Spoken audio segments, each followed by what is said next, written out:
And despite county officials saying the process of voting by mail is safe and effective, we've heard from some voicing their concerns, claiming there's fraud, and they belong to a group called the Election Integrity Project.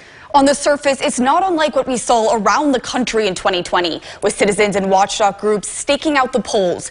But we wanted to know more about what EIP California does and the influence it has in Kern. The election process has changed. It's not your father's election, but not in a good way, in a bad way.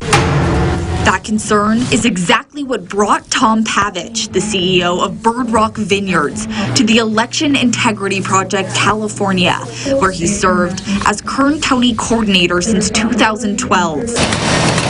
But the idea all started with Santa Clarita teacher Linda Payne, who was adamant about putting together a group of citizens to observe elections and monitor voter rolls to ensure elections are accurate and safe.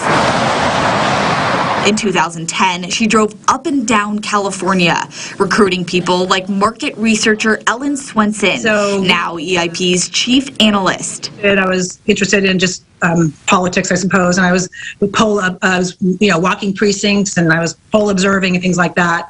And then I met Linda, and then we formed EIP California. Payne says EIP has recruited over 17,000 people across the state, training citizens in every corner of California to take to poll sites and election offices in their local counties. Citizens like Taft College baseball coach Vince Mayoko, who decided to volunteer for EIP in the 2021 recall. It's the smaller races, the school board races, the different types of city council supervisors, where obviously the margin of victory is going to be a lot closer than it would be a statewide or a federal election. EIP insists it is nonpartisan, although Payne has had close ties to the California Tea Party, a well-known right-wing political party.